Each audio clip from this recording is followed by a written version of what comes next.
I found it really fascinating when I would see people that would say, well, why didn't Jackson State offer Deion a matching offer to Colorado? And I was like, because they don't have the money. They don't have anything near enough money to they can't match white people in terms of how much they can pay their coaches. They can't. Colorado has an endowment that is twice as big as the endowment of all the top 10 HBCUs combined. Colorado's got money to burn, and they're not even a big school. Relatively speaking, they're not a rich school. They're an average school. So how in the heck is Jackson State going to match the money that Colorado offers? That's not possible. They can't. Right. So if all you're doing is competing based on money, and we live by a simple rule that says that white people can have whatever they want as long as they pay someone a big enough salary on a job, you're never going to have institutions ever in your community. You will never have an institution. If you look at the history of most great institutions in this country, you will find that every institution is founded by somebody who didn't go chase a job. They had to make a decision not to go chase a job. Some of you have businesses, and you can tell stories about how you created your business because you passed up a chance to go back and get a job making instant money because you wanted long-term wealth. You were willing to sacrifice short-term income for long-term wealth. Income and wealth are not the same thing. And a lot of times, when we're thinking job, job, job, job, job, we're thinking income, income, income. That's it. And so when all you're thinking about is income, you can't really see the wealth. And a lot of times wealth is not even in the form of income. It doesn't even look like money. It comes in the form of control, ownership, equity, things like that, longer term things. And so, so maybe theoretically at Jackson State, they could have been more creative. Maybe they could have said, look, we'll make a we'll make a 5-year deal with you, or we'll give you $30 million over the next 5 years.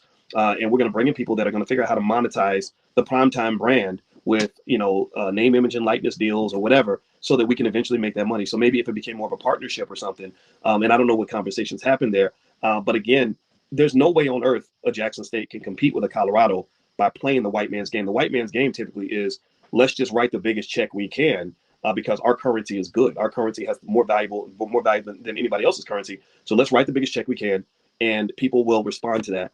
And I really encourage you to just realize that you have to have a different currency. You have to have another currency. So think about it like you're in the family business and you're making $80,000 a year. And then somebody offers you a chance to go work in a business that's not related to your family. And let's say it's a factory or something, and they pay you $200,000 a year. So there are two responses, right? Some people would say, I'm going to go take the $200,000 a year because it's much bigger than 80. I'm doing much better. Good for me. Right. But then somebody else who's able to see the whole picture, who's not playing checkers, but who's playing chess, who can see the whole chessboard, would say, yeah, I'm only making 80,000 here with my family. But I don't just have income, I have equity. I have ownership, right? So that means that as I'm pouring into this business, I'm increasing my wealth because this business is becoming more valuable because I'm here and because I own it. Over there, I'm just getting paid. I get payment with no equity whatsoever. Here, I get compensation and equity. And when I add the two together, it's pretty good.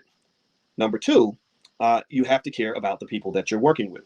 So you're thinking, wait a minute, if I leave here, then that means, my cousin, he loses his job. The company loses its value.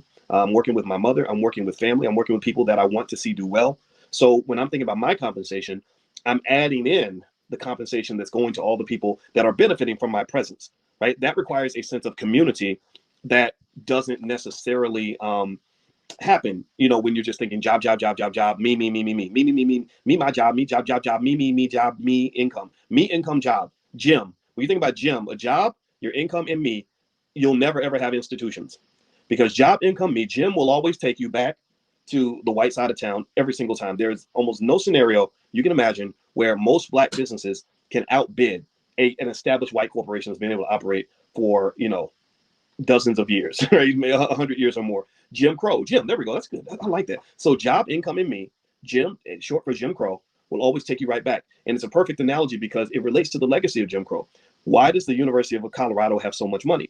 Well, because they've been stealing from black people for, probably over 100 years. Because they've been excluding black people for over 100 years. Because white institutions have built themselves on the backs of black labor for hundreds of years. When we read that book, Black Labor, White Wealth, which we went through in extreme detail in this book club, we saw exactly how much wealth they extracted from us and exactly how they did it and how the laws are structured and all that. Don't think Colorado wasn't a part of that. So ultimately, a white institution is going to be able to outbid you because they've been able to run further along the road of wealth than a lot of black institutions. Black institutions have barely been able to operate for just, a couple generations. White institutions have been stealing money from black people for, over a century.